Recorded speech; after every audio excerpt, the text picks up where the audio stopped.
Votre invité aujourd'hui dans la grande interview en direct sur Boursorama, c'est Patrick Artus. Bonjour. Bonjour David. Chef économiste chez Natixis. Je voulais commencer par les retraites, mais 2 secondes quand même sur le Brexit, il faut quand même en parler. Suite du feuilleton, énième rebondissement. Ça a peu d'impact aujourd'hui sur les marchés parce que le risque d'un no deal reste faible a priori. Il faut suivre ce qui s'est passé ces dernières heures. Les députés britanniques ont approuvé au final cet accord négocié entre Boris Johnson et les Européens, mais ont demandé plus de temps pour l'examiner et on attend évidemment la réponse aussi de l'Union européenne, savoir si le délai supplémentaire sera accepté ou pas. Voilà, on en est aujourd'hui. Oui. Probablement oui, parce que les Français prenaient la position la plus dure, mais qui était de dire nous ne donnerons pas de délai pour négocier un autre accord. Ouais.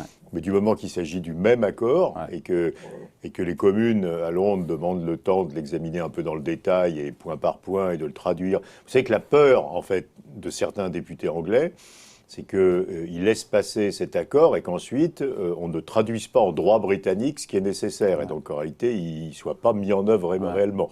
Donc, ils veulent être sûrs que cet accord va être point par point mis dans le droit, parce ce qu'il faut changer dans les textes britanniques.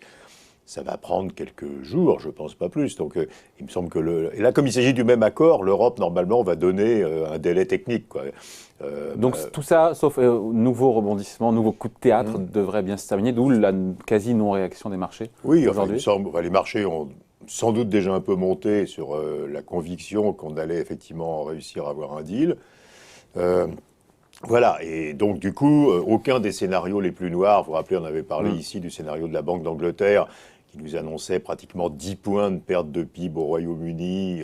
Tout ceci ne se produira pas, parce qu'on va faire en sorte que les échanges restent fluides, que les normes techniques restent compatibles. Enfin, et puis on ouvre une longue période de négociation. D'ailleurs, on sait côté européen que c'est normalement Michel Barnier qui va continuer à mener cette négociation sur le deal final, parce que là, n'oublions pas, c'est pas le deal final, c'est l'ouverture d'une période dans laquelle on va négocier maintenant les détails de l'accord, un accord commercial Union européenne, Royaume-Uni, comme on l'a fait avec le Canada, comme on l'a fait avec le Japon, et ça va mettre 2 ans, 3 ans, et on sait que cette période sera rallongée. Donc, on rentre dans une très grande période intérimaire. C'est pas la fin de cette histoire. Puisqu'on parle de phases, comme s'il y avait des phases dans les négociations, il y a aussi des phases dans la guerre commerciale, un petit mot aussi rapidement, entre Américains et Chinois.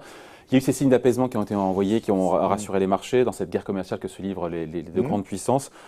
Premier accord à minima, on va dire, qui devrait a priori être signé dans le courant du mois de novembre entre Trump et Xi Jinping.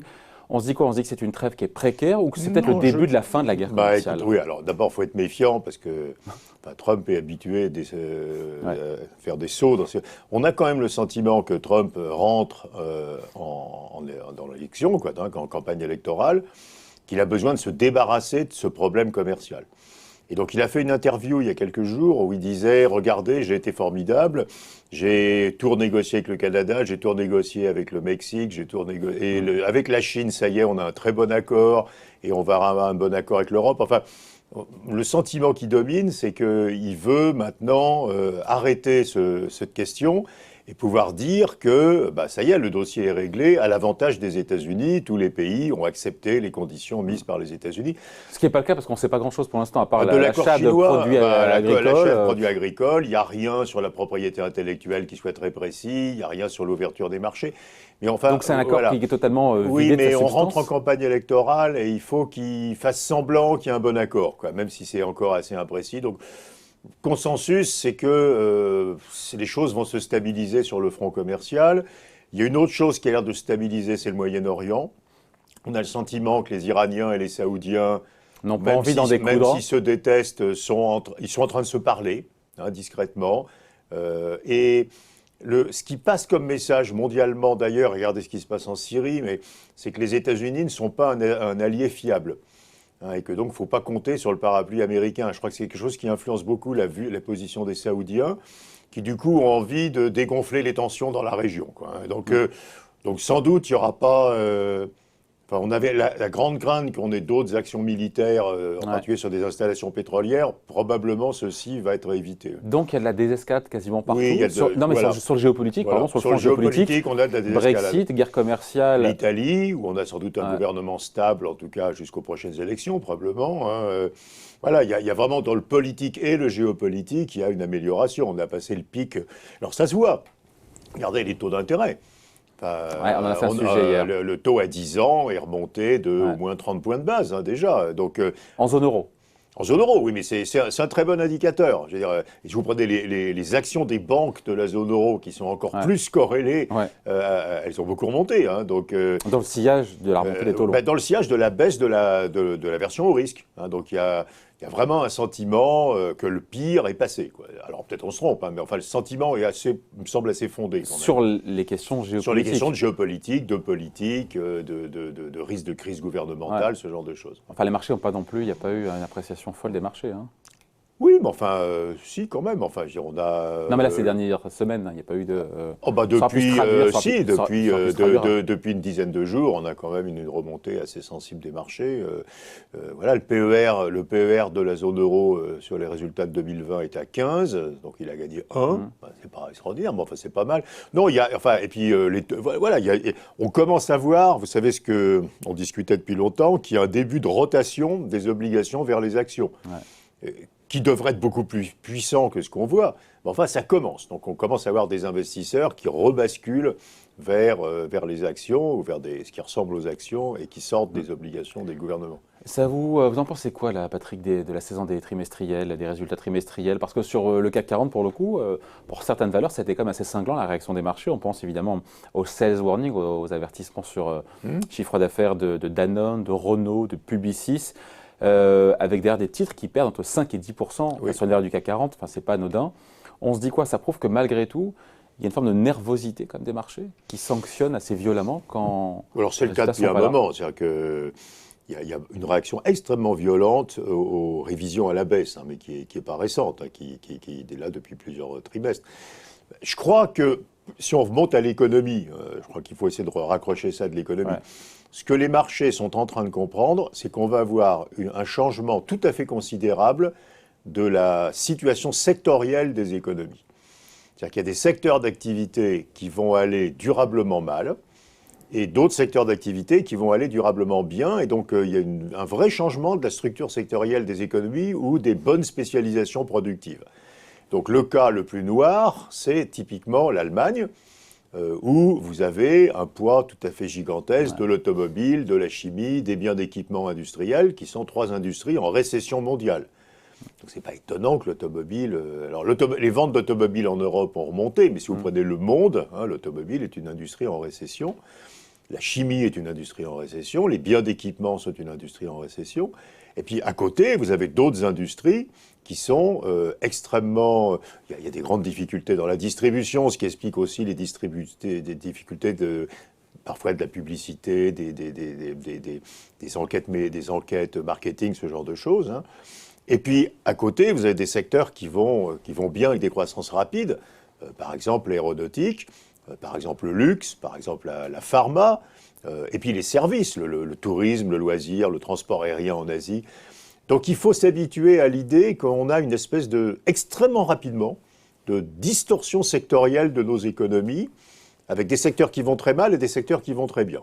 Donc, alors, ça touche aussi les pays, puisque... Donc, quand vous écoutez, il faut acheter du LVMH, qui est déjà hyper cher. Hein, oui, mais ça va continuer. Enfin, je veux dire, vous parliez des riches avant. Les riches, il y a 2 milliardaires de plus tous les jours en Chine. Ils achètent des choses chez LVMH.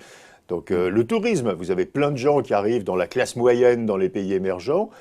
Ils voyagent, ils partent en week-end, ils vont au restaurant, voilà. Les services à la personne, pour les mêmes raisons. Hein. Donc on est toujours dans une phase où on réduit la pauvreté dans les pays émergents, où la classe moyenne devient plus grosse, elle a plus de pouvoir d'achat, mais elle sort de l'industrie. Si vous êtes un jeune Chinois aujourd'hui, vous n'essayez même pas d'acheter une voiture. Par contre, vous sortez au restaurant avec vos amis, vous partez en week-end, vous allez en vacances... et donc, on a cette violente déformation de la structure des économies, qui me paraît extrêmement importante. Ouais, sauf que sur le secteur automobile, on peut s'y arrêter quelques instants, il est en récession partout. D'ailleurs, on a vraiment, pour le coup, notamment en Chine, mais pas seulement. Mais est-ce que c'est conjoncturel ou est-ce que c'est quelque chose Non, mais il y a dans le secteur automobile est très particulier, parce qu'il y a plusieurs phénomènes qui se mélangent. Il y a un phénomène 1, qui est que les contraintes environnementales obligent à passer à la voiture électrique beaucoup plus rapidement que ce qui était anticipé il y a quelques années. En Europe, mais même en Chine aussi. Hein. En Chine et aux États-Unis, même aux États-Unis, enfin, parce qu'il y a des réglementations d'État. Ouais. Et donc, ça impose un basculement technologique extrêmement rapide. qui est difficile à faire, et en plus, dans une situation, on a déjà parlé, où 90% des batteries électriques sont fabriquées en Asie. Hein. Et donc, évidemment, vous avez une perte de substance considérable qui est liée. Et deux, typiquement, on rentre, il me semble aussi, dans une autre économie où on va être beaucoup plus économe sur tout ce qui est bien en capital. Dans le futur, on aura moins de voitures. Une voiture, ça reste au garage tout le temps, quoi. Je veux dire, on s'en sert presque jamais. Donc c'est complètement idiot d'être propriétaire d'une voiture. Et donc les grands constructeurs commencent à réfléchir à une situation où il y aura beaucoup moins de voitures. Elles seront partagées, elles seront louées, elles seront mises en partage. Tondeuse à gazon. Si vous avez une maison avec un jardin, vous avez une tondeuse à gazon, vous en servez 1 heure par semaine. C'est absolument aberrant, quoi. Donc je pense qu'on est en train d'aller aussi plus vite dans cette économie beaucoup moins capitalistique. Donc ce qui souffre, ce sont les biens durables, quoi, des biens en capital, comme on dit. C'est un changement de paradigme terrible. Oui, et donc c'est le basculement biens en capital vers service. Au lieu d'acheter une voiture, je paye des commissions à quelqu'un qui m'en donnera une pour le week-end quand j'en ai besoin. Au lieu d'acheter une maison de campagne, je vais louer une maison, un appartement sur un site internet bien connu. Et je pense que ce basculement de la propriété des biens au capital vers la location est extrêmement important. Parce que ça change totalement. Et puis on a besoin de beaucoup moins de biens en capital. Une voiture, elle peut servir à 3 familles, quoi. Je veux dire, on n'a pas besoin d'avoir chacun la nôtre. Donc, et ce mouvement-là, les constructeurs automobiles commencent à y réfléchir très sérieusement en se disant que le parc automobile va diminuer, qu'on va être beaucoup plus économe du capital dans cette nouvelle économie. Ça a des effets macroéconomiques d'ailleurs intéressants. Si vous êtes dans une économie où il y a beaucoup moins de biens en capital, il y a beaucoup moins d'investissements, donc il y a trop d'épargne. Qu'est-ce qui se passe quand il y a trop d'épargne? Les taux d'intérêt deviennent très bas, quoi. Voilà. Donc il y a plein de conséquences de cette évolution. Ouais. Je reviens sur la saison des résultats. Vous la trouvez comment, encore une fois, de part et d'autre de l'Atlantique? On a 20% du S&P qui a publié. Certains disent assez mitigé. Et quelque part, encore une fois, les avertissements sur résultats, enfin sur chiffre d'affaires qu'on a pu voir, ça vient matérialiser, confirmer le ralentissement économique mondial qui est en cours. Et qui est toujours à l'œuvre. Alors, ce n'est pas tellement un ralentissement économique, c'est aussi que malgré tout, les salaires ont un petit peu accéléré. Alors, aux États-Unis, c'est très compliqué, parce que vous avez eu un énorme choc fiscal l'année dernière, donc il faut être capable de corriger du choc fiscal. Mais en Europe, les salaires augmentent plus vite que la productivité. Donc, en moyenne, les résultats, les marges bénéficiaires des entreprises diminuent. Elles sont à un niveau très élevé. Il n'y a pas de crise de profitabilité des entreprises européennes, ce qui nous protège normalement d'une récession, mais elles sont en train de baisser, les marges bénéficiaires, pour l'ensemble des entreprises. À nouveau, il y a tous ces aspects sectoriels dont on parlait à l'instant. Parce que les salaires augmentent plus vite que la productivité du travail, qui augmente pratiquement plus d'ailleurs en Europe.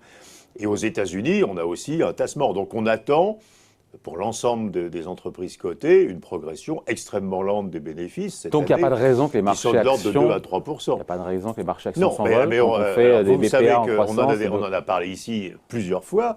Le potentiel de hausse du marché des actions, ce n'est pas une révision à la hausse des bénéfices. C'est une baisse. C'est une révision à la hausse de la valorisation des actions.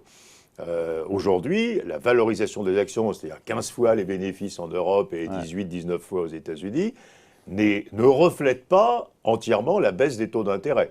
Si le marché action était valorisé en fonction des taux d'intérêt que nous avons, il serait beaucoup plus cher. Et pourquoi il ne l'est pas? Il n'est pas parce que les investisseurs sont prudents et peut-être n'arrivent pas à croire que cette baisse des taux d'intérêt est durable. Si vous pensez que les taux d'intérêt sont bas mais qu'ils vont remonter dans 2 ans, quand vous actualisez les bénéfices futurs, vous ne prenez pas le taux d'intérêt d'aujourd'hui. Donc, mais si vous prenez le taux d'intérêt d'aujourd'hui, les actions sont bon marché partout. C'est un débat très important qu'on a avec les entreprises, par exemple sur la valorisation des acquisitions. Aujourd'hui, si vous faites une acquisition, regardez les multiples des EBITDA, pour nos lecteurs, vous connaissez ça, donc des résultats des entreprises après amortissement. Il y a 3 ans, une acquisition se faisait en moyenne entre 8 et 9 fois les EBITDA. Aujourd'hui, on est presque à 13 fois. Donc beaucoup d'entreprises disent « mais je ne vais pas faire cette acquisition, c'est beaucoup trop cher ». Mais si la valeur des entreprises, la valeur des actifs globalement reflétait les taux d'intérêt, ça serait encore beaucoup, beaucoup plus cher que ça. On a des taux d'intérêt qui sont incroyablement bas par rapport à la croissance des bénéfices. Et donc, en réalité, on a une espèce de contradiction. Beaucoup d'investisseurs commencent à avoir peur en se disant les actifs au sens large. C'est d'ailleurs plus, maintenant le débat, il est plus sur la valeur des entreprises elles-mêmes. Les actifs sont chers, mais en réalité, compte tenu des taux d'intérêt, les actifs sont bon marché. Donc il y a cette contradiction qu'il faut assumer. On a ça aujourd'hui. Et le débat, en fait, il est sur la permanence ou non des taux d'intérêt bas. C'est ça le vrai débat. Est-ce que les taux d'intérêt bas, c'est les 10 prochaines années, ou juste les 2 prochaines années? Auquel cas, tout est bon marché. Ou c'est juste les 2 prochaines années, auquel cas tout est trop cher. Donc c'est assez difficile. Donc voilà. Et qu'on tranche comment là? Personne ne peut trancher ce débat là. Après, personne n'est d'accord. Donc évidemment, je peux vous dire ce que j'en pense, mais il n'y a pas de consensus. Ma conviction, en tout cas en Europe, c'est que les taux d'intérêt bas servent à maintenir la solvabilité des États. Si la BCE avait normalisé ses taux d'intérêt, l'Italie serait à peu près dans le même état que la Grèce et on aurait une crise de l'Italie. Alors que le 10 ans italien est à quoi? Il est en dessous de 1. Non, mais oui, mais il devrait être à 4. Ça ne reflète pas. Voilà. Oui, il devrait être à 4. Si la BCE avait une politique normale, l'Italie paierait 4%. Sur une dette publique qui fait 135% du PIB, quand vous payez 4, alors ça serait une perspective, parce qu'ils ne paieraient pas 4 tout de suite. Hein, mais la perspective, c'est qu'ils vont payer 4 sur 135% du PIB au lieu de 1. Donc ça coûte 4 points de PIB d'intérêt sur la dette. Et donc l'État italien est en faillite. Donc moi je pense que c'est ça que la BCE veut éviter. Hein, c'est toujours whatever it takes. Ça continue, on est dans le prolongement, même s'il est toujours dans le whatever it takes, hein, en réalité. Et donc, si c'est ça, on ne sortira jamais des taux d'intérêt bas, parce que le jour où on sortira, à nouveau, la crise italienne arrivera. Les Italiens ne vont pas se désendetter. Hein. Donc, à juste titre, d'ailleurs, aussi, pour éviter un éclatement de la zone euro. Mais donc, on continue, c'est whatever it takes, on continue et donc si les taux bas sont longs... Et donc, si les taux bas sont bas jusqu'à la fin des temps, les actions européennes, les actifs européens, les LBO européens sont extrêmement pas chers. Aux États-Unis, le sujet, c'est l'élection présidentielle. Si Elizabeth Warren gagne les élections, ce qui n'est pas du tout impossible, il faut être très prudent. Un an avant la dernière élection, Trump ne la gagnait pas non plus. Hein. Un programme économique radicalement différent. Doublement du salaire minimum, grosse restriction sur la recherche d'énergie fossile, taxation des plus riches, taxation des hauts revenus et des hauts patrimoines, extension et obligation de l'assurance publique sur la maladie. Et fin de l'assurance privée maladie, c'est un changement radical des États-Unis qui est inflationniste. Vous doublez le salaire minimum, vous taxez les entreprises. Et là, ça mettra en porte-à-faux. La Réserve fédérale monte les taux. Donc si Warren est élu, on aura en 2021 une remontée des taux aux États-Unis qui, évidemment, appliquée à des portefeuilles qui ont été accumulés avec des taux d'intérêt très bas, sera extrêmement douloureuse. Donc vous dites en gros, ça sera le cataclysme si Elisabeth Warren Non, je ne dis pas ça. Je dis que j'approuve totalement ce qu'elle suggère. Aux États-Unis, 40% des Américains n'ont eu aucun gain de pouvoir d'achat en 30 ans. C'est intolérable, donc il faut changer ça. Donc il faut doubler le salaire minimum. Mais il faut savoir que ça nous remet dans le monde d'avant. Dans le monde d'avant, il y a de l'inflation salariale et les taux d'intérêt sont plus élevés. Et la transition vers le monde d'avant, après une très longue période de taux bas, elle est très coûteuse, quoi. Bon, on en reparlera des élections américaines. Il nous reste quelques instants, Patrick Artus, pour parler de la réforme des retraites. Vous avez vu la pagaille. Oui, il n'y en aura pas. Mais c'est ça, en fait, l'idée, c'est que quand on voit, encore une fois, ce qui s'est passé on a eu un avant-goût de ce qui nous attend, au mois de décembre. Je souris, mais c'est pas drôle du tout, parce que j'étais dedans le week-end dernier. Il y a ce risque de blocage, évidemment, des transports au mois de décembre. On sent qu'Emmanuel Macron a quand même fait de cette réforme des retraites une espèce de totem symbolique de sa capacité à réformer. Certains diront qu'il est prêt jusqu'au bout, quitte à la vider complètement de sa substance. Quand on entend dans le débat cette histoire de réforme des retraites qui sera appliquée uniquement pour les nouveaux entrants. Ce qu'ont fait les Italiens, quand ils sont passés au système par points. La réforme des retraites en Italie, elle sera achevée en 2060. Puisque les gens rentrent très progressivement dans le nouveau système.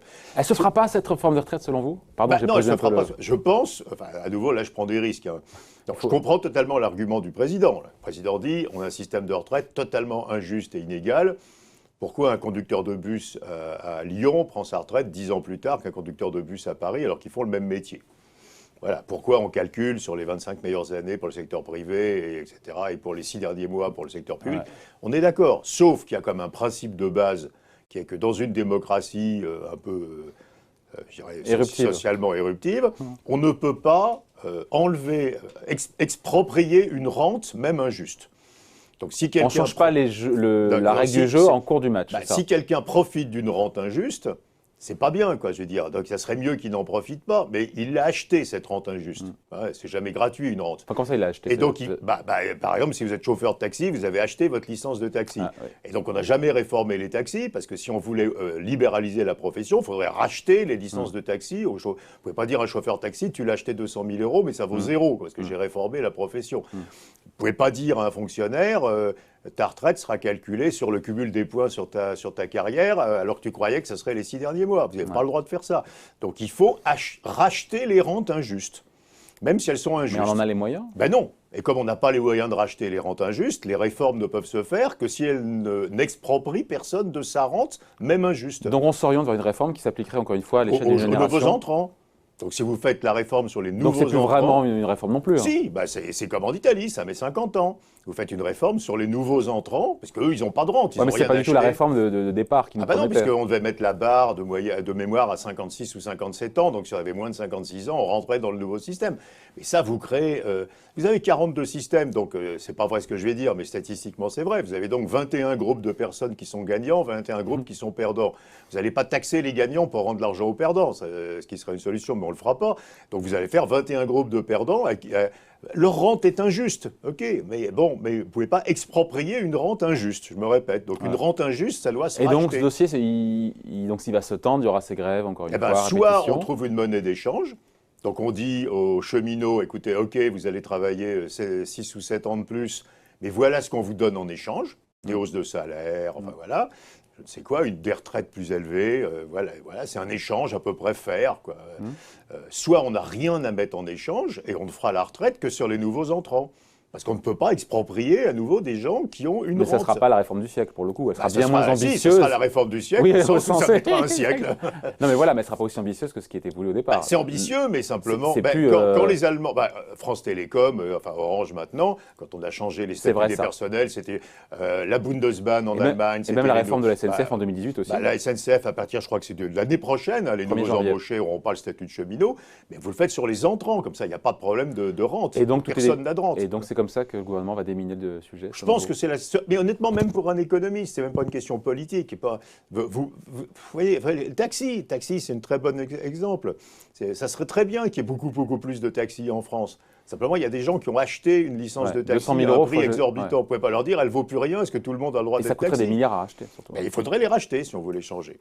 Bon, dernière question sur la question du financement, il y a toujours ce débat sur est-ce qu'il y a un problème de financement à horizon 2025-2030 sur le système des retraites. En même temps, le rapport du corps courant novembre. Le truc vraiment qui va être horrible, c'est que si on fait ce que je crois, c'est-à-dire qu'on dit la réforme des retraites ne s'applique qu'aux nouveaux entrants, on ne règle pas la question de rééquilibrage du vieux système. Et pour rééquilibrer le vieux système... Qui pour l'instant est relativement équilibré au moment où on se parle. Oui, mais qui va si on croit le corps, qui va probablement, si on prend des hypothèses dans celle du corps, qui correspond à peu près à ce qu'on attend de la productivité, qui va se redéséquilibrer. Et donc, le seul moyen, c'est effectivement de repousser l'âge de la retraite des salariés du secteur privé. Donc vous allez écarter encore... Pourquoi seulement privé ? Parce que vous n'allez pas repousser l'âge de la retraite des cheminots, puisque vous attendez que ce soit les nouveaux cheminots. Donc le seul instrument, c'est l'âge de la retraite du secteur privé. Et donc vous allez repousser l'âge de la retraite du secteur privé, donc vous allez encore écarter la différence entre les régimes spéciaux et les salariés du privé, pour rééquilibrer le système. Alors que c'était le contraire de l'ambition initiale. Donc on fait une anti-réforme d'abord, avant de faire la réforme. Mais voilà, donc ça c'est le vrai danger, c'est que si on ne peut pas faire cette réforme ou juste sur les nouveaux entrants, il va falloir... Mais il n'y coupera pas, le président, il devra faire une mesure, alors c'est un indice paramétrique, d'allongement, encore une fois, de la durée de cotisation sûrement d'ailleurs, c'est le seul levier. Le seul levier convenable, c'est l'allongement de la durée de cotisation. Parce qu'il y a une promesse de dire on ne touche pas... C'est le seul qui intègre l'âge d'entrée, la pénibilité, etc. Donc, mais je vois pas... On n'y coupera pas? Je pense qu'on n'y coupera pas. Et de toute façon, en plus, on a annoncé la réindexation des salaires, alors aujourd'hui uniquement jusqu'à 2 000 € et après...